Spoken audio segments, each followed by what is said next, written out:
Astral Codex 10. Why I Am Not a Conflict Theorist by Scott Alexander. February 26, 2025. Conflict theory is the belief that political disagreements come from material conflict. So, for example, if rich people support capitalism and poor people support socialism, this isn't because one side doesn't understand economics. It's because rich people correctly believe capitalism is good for the rich, and poor people correctly believe socialism is good for the poor. Or if white people are racist, it's not because they have some kind of mistaken stereotypes that need to be corrected. It's because they correctly believe racism is good for white people. Some people comment on my more political posts claiming that they're useless. You can't, they say, produce change by teaching people Economics 101 or the equivalent. Conflict theorists understand that nobody ever disagreed about Economics 101. Instead, you should try to organize and galvanize your side so they can win the conflict. I think simple versions of conflict theory are clearly wrong.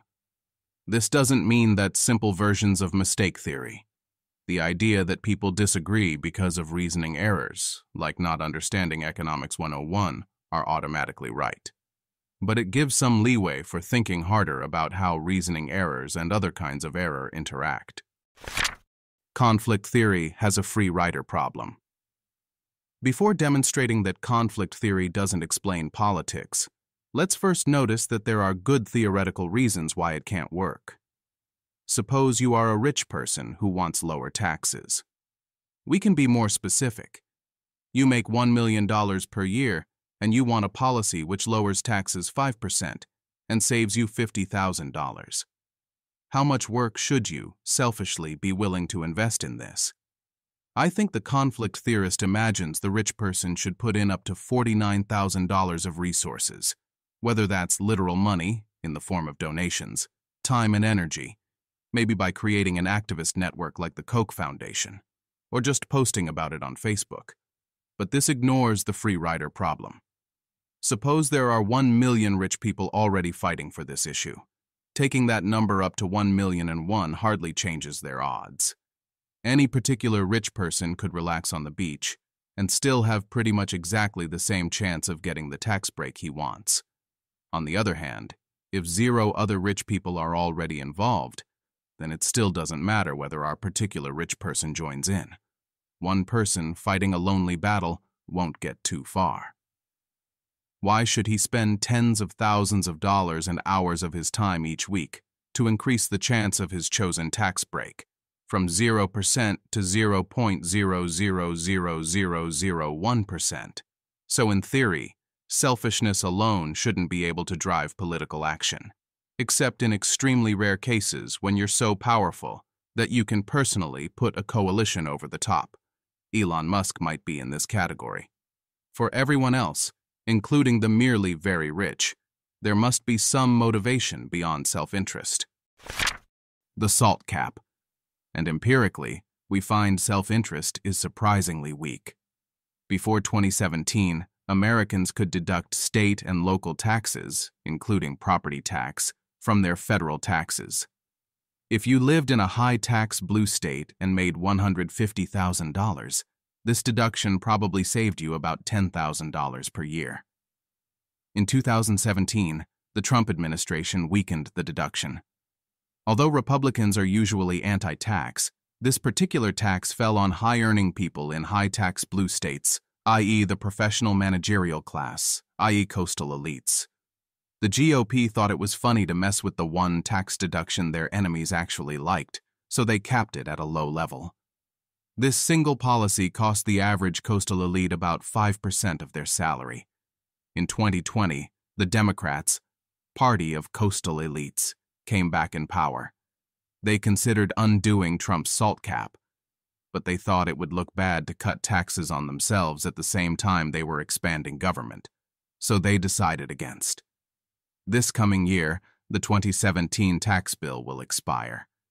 The new administration will probably renew most of it, but rumor says they don't plan on renewing the SALT cap.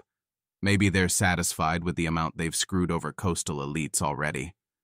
I know about this mostly because I noticed my taxes going up. I've seen a few articles about it here and there, but it's not a big national issue. People don't hold protest marches about it. The Republicans couldn't bother getting enough of a coherent opinion on it not to let their own cap expire, and the Democrats didn't care enough to change the Republicans' cap during their 4 years in power. But why wasn't it a bigger deal? The PMCIE coastal elites run the media, and more or less shape politics in their own image. This cap costs them 5% of their salary per year. If they cared at all about their own self-interest or material conditions, it ought to be 1,000 times more important to them than wokeness or Ukraine or anything else. It should completely dominate the airwaves and intertubes. Instead, crickets. The vaccines. Unlike the SALT cap, there is no conflict here. If the vaccines are good, nobody benefits from pretending that they're bad. Anti-vaxxers aren't protecting their material self-interest. They're putting their kids at risk of deadly diseases for no reason. And if the vaccines are bad, maybe a few pharma companies benefit from shilling them. But no real people do. None of the 100 million or so pro-vax Americans love pharma companies enough that they'd risk their kids' health to help them out.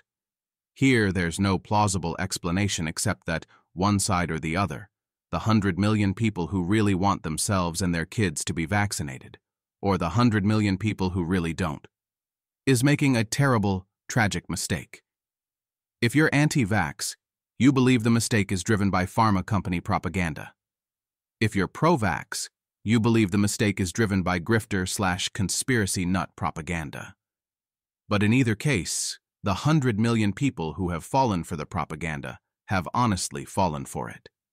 If someone is producing propaganda about it qualifies as conflict theory, then conflict theory is meaningless, or at least consistent with the vast majority of believers in an issue being simply mistaken in their reasoning, rather than personally standing to gain from either side.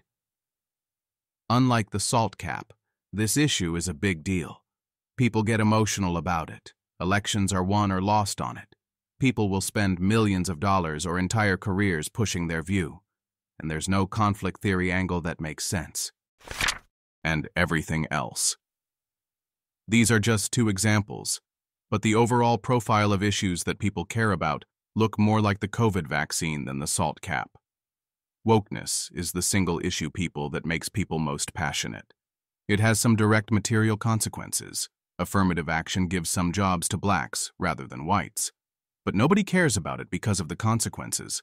Affirmative action lasted 50 years, and Richard Hanania ably chronicles how none of the 5 Republican administrations during that period bothered to shut it down, because it would have cost them political capital, which they preferred to save for higher priorities. People only started caring about wokeness once it started interfering with non-material, seemingly trivial issues. Pronouns in bios, statues torn down, trans men in women's sports, disabled LGBT women of color awareness months, on-site sensitivity training. Likewise, there might be some material consequences to immigration, jobs taken, crimes committed, but these consequences probably aren't happening in Kentucky and Tennessee, 2 of the states most passionate about supporting Trump in his role as immigration enforcer-in-chief. And the positive consequences of immigration, taco trucks, cheap labor, etc., cannot possibly benefit the average liberal enough to justify their fervent support. Ukraine is equally immaterial to most Americans.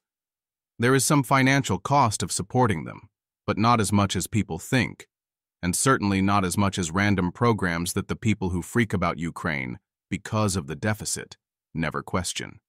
Nor can the deficit explain why people become actively pro-Russian, condemn Zelensky as a dictator, etc. And once again, it's even harder to think of material consequences direct enough to justify the liberal passion for supporting Ukraine. Even if we could think of them, it doesn't seem like these consequences would disproportionately fall on one group of Americans rather than another, such that the first group should passionately support Ukraine and the other group passionately oppose it. Most of the other issues you'll find people talking about on social media, Gaza, refugees, Trump's various court cases, are similarly irrelevant to the life of the average American. Even other issues, which seem self-interested on first glance, lose the conflict angle on closer inspection. For example, many people would like to think of abortion as pitting women, who may need them, against men, who won't. Recent polling might seem to justify this theory, but look back only 15 years and Image. The graph shows trends in pro-choice identification among Americans from 1996 to 2024, with data from Gallup Poll's Social Series. It demonstrates that while men and women had similar rates of pro-choice identification until around 2008, a significant gap has emerged since then, with 63% of women identifying as pro-choice compared to 45% of men by 2024. men are equally, or for a brief moment in 2007 more, likely to be pro-choice as women. This only changed when women started getting further left than men in general. The gender difference on abortion is about the same as for climate change. People only focus on it for abortion because conflict theory narratives sell newspapers. They mean your enemies have no argument and are just trying to screw over people like you. Or consider COVID lockdowns. Nothing could be easier than framing this as a battle between the young, who want to work, study, and party, and the old, the demographic at significant risk of actually dying from COVID. I saw this narrative on both sides. Young people are so selfish that they think their partying is more important than our lives. No, old people are so selfish that they would ruin our youth in order to cling to life a few years longer. But in fact, Image. The image shows poll data about Americans' opinions on returning to normal activities during COVID-19 from a Yahoo News survey conducted in January 2022. It displays breakdowns by age groups, political party, and geographic area, revealing that older Americans, 65 plus, were actually more supportive of returning to normal, 18%, than younger Americans aged 18 to 44, 17%, while Republicans, 44%, were significantly more in favor of returning to normal than Democrats, 4%.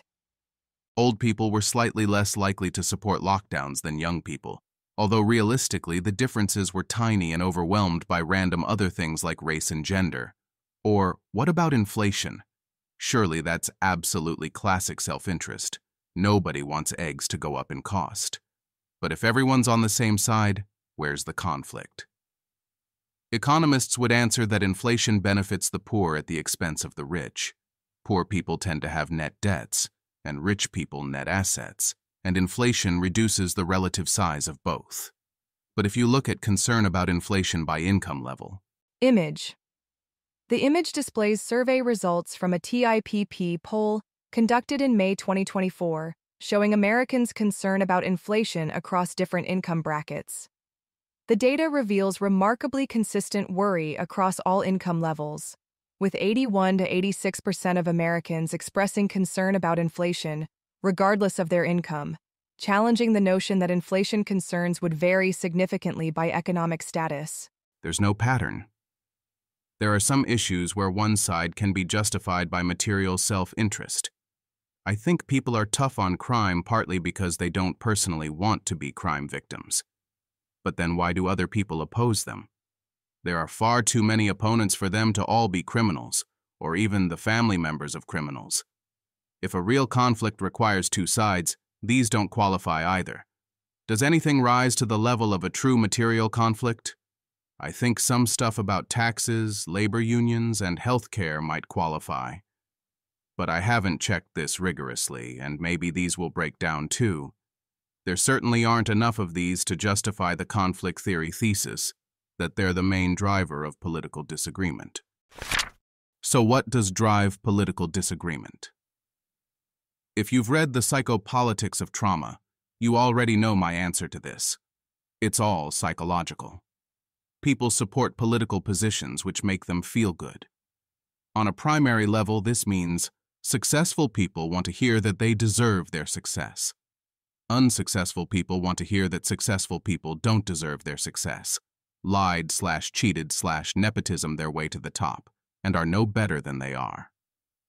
People want to knock down anyone who makes a status claim to be better than them. People want to feel like their own identity group is heroic net contributors, and that their outgroup are villainous moochers. People want to feel like their own identity group deserves more power. People want to feel like their preferred lifestyle and policies have no negative implications at all, and they don't have to feel guilty about them. People want to feel like they're part of a group of special people poised to change the world, and everyone else is hidebound bigots who resist temporarily, but will eventually be forced to recognize their genius. People want to virtue signal, demonstrate that they have the good qualities that their in-group considers most important. But people also want to vice signal, demonstrate their willingness to breezily dismiss the supposedly good qualities that the out-group considers important. On a secondary level, it means people want to hear that they were right to support whatever positions they supported before.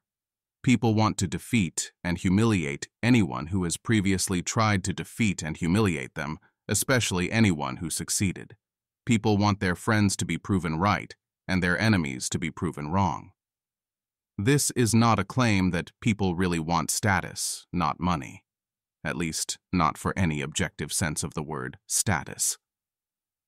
Being a conspiracy theorist doesn't raise your status, in the sense of making people like you more or giving you access to cool parties.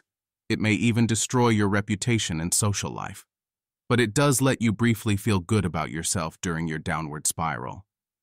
Sure, I may have lost all of my friends and ruined any chance of anyone taking me seriously ever again, but at least I'm not one of the sheeple. In the same way, people don't strategically support political positions that raise their status later. They support whatever lets them feel good about themselves right now, however destructive it may be to their social standing. Now we can explain why, despite the free rider problem, rich people successfully band together to promote low taxes on the rich. It's not just because they want to keep the money. It's because fighting for lower taxes gives them a rush of self-esteem by letting them defend their self-perception as job creators/heroic entrepreneurs who have played fair, benefited their country, and deserve their fortunes. They view the tax the rich movement as threatening that, as trying to tell them that they're parasites who need to give something back to the people who really did the hard work. If they let the tax the rich movement win, it will be like a slap in the face for them, like being forced to admit they are bad people who only take and never give. And they're right to think of it this way. Most of the socialists advocating taxes on the rich really do care more about saying, rich people suck and don't deserve their money, then they care about having a couple of extra dollars for social services.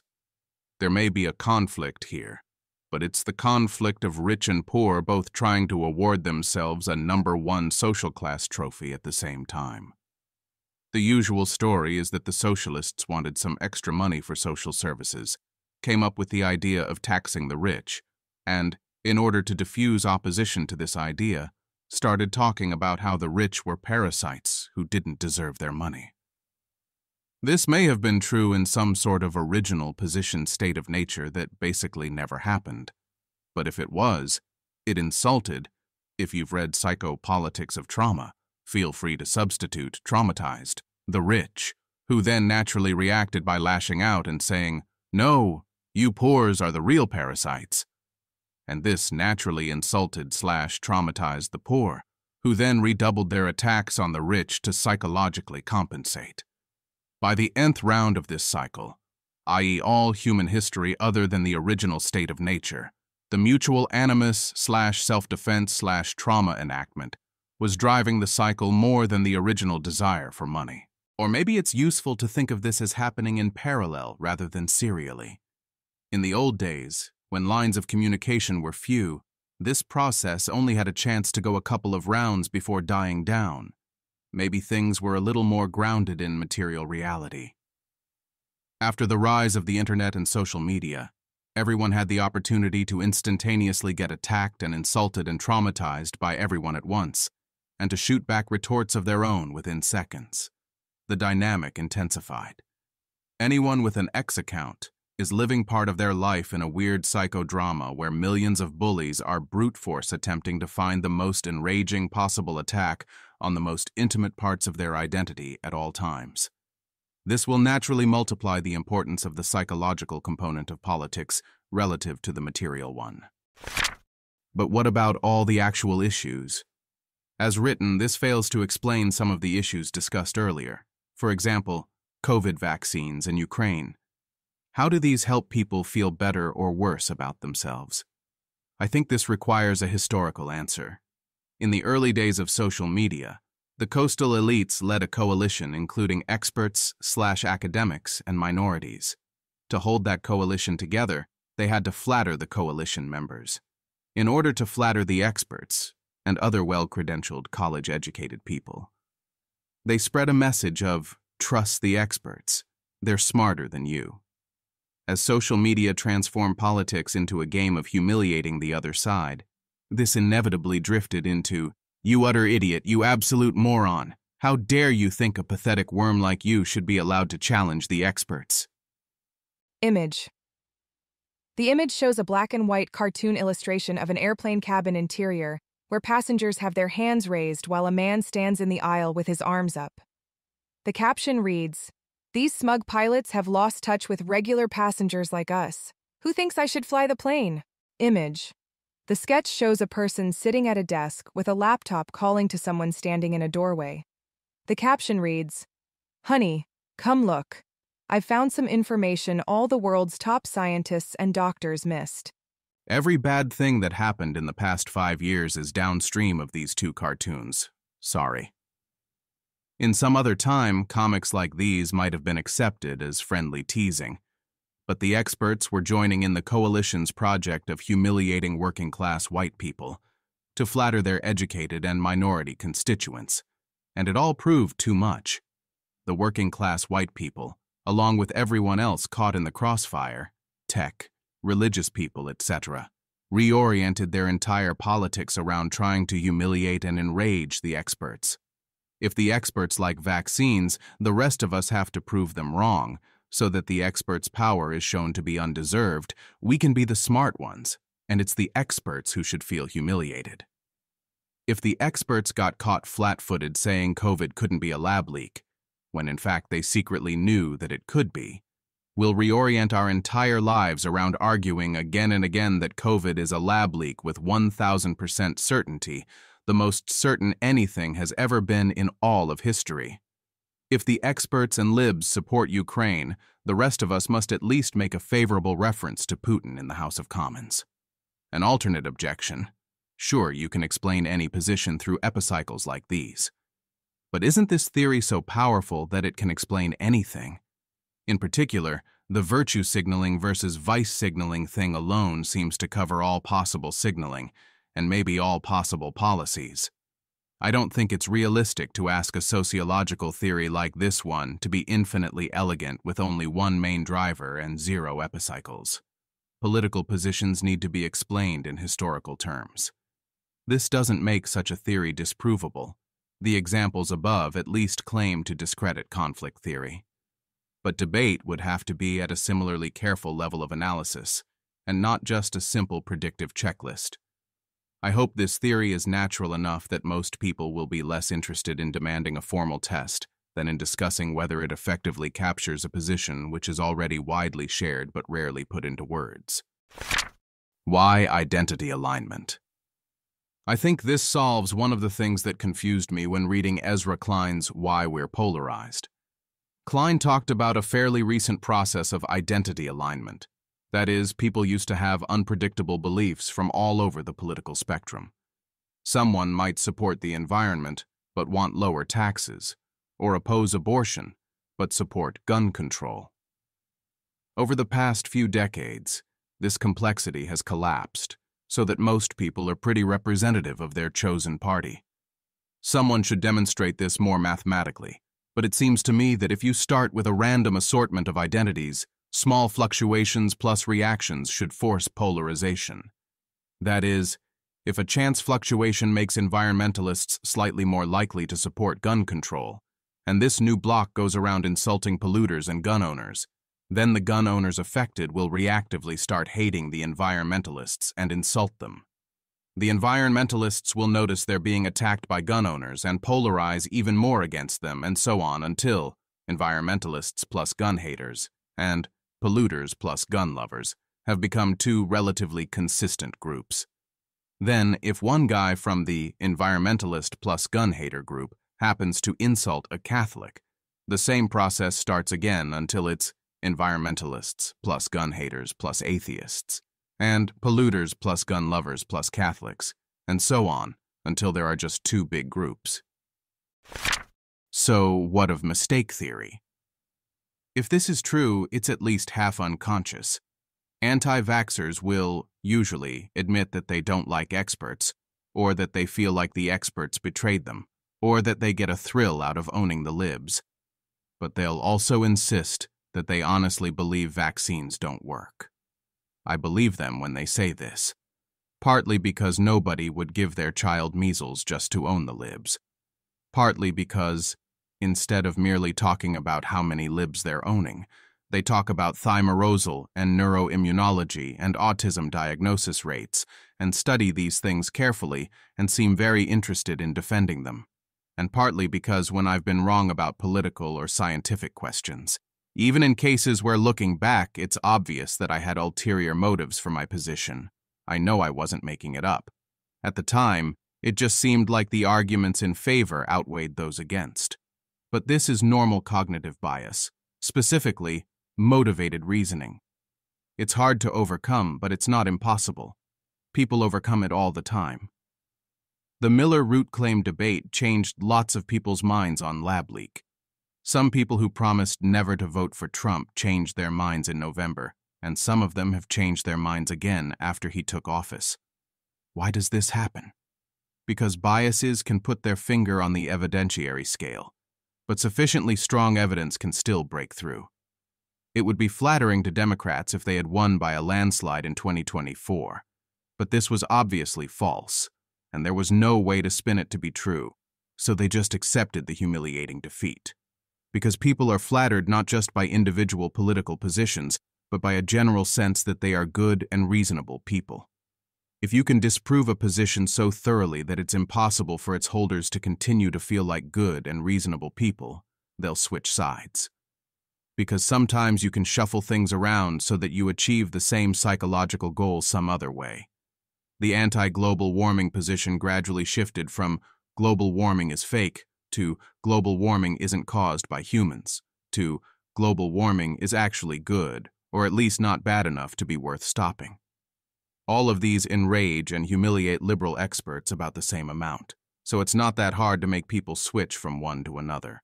Just because it's possible doesn't mean it's easy or even plausible. This is just the usual trapped prior mechanism. So I think political persuasion is possible, both by reasoning about the issues themselves and by trying to address the underlying psychological needs. In fact, I think this is a white pill for our ability to potentially persuade others. In some cases, there are material reasons why a certain policy must flatter or humiliate certain groups. It's hard to raise taxes on the rich without it seeming at least a little like the rich should have less money. But it seems like there should be ways to minimize this. You could even say explicitly, we like the rich and are happy to give them world's best job creator medallions in exchange for an extra 1% of their money. We just need some extra cash to fund government programs. That is, this theory predicts that a faction could vastly increase its chances of achieving its material goals just by making compromises on who it flatters versus humiliates. But it also predicts that nobody will try this in real life.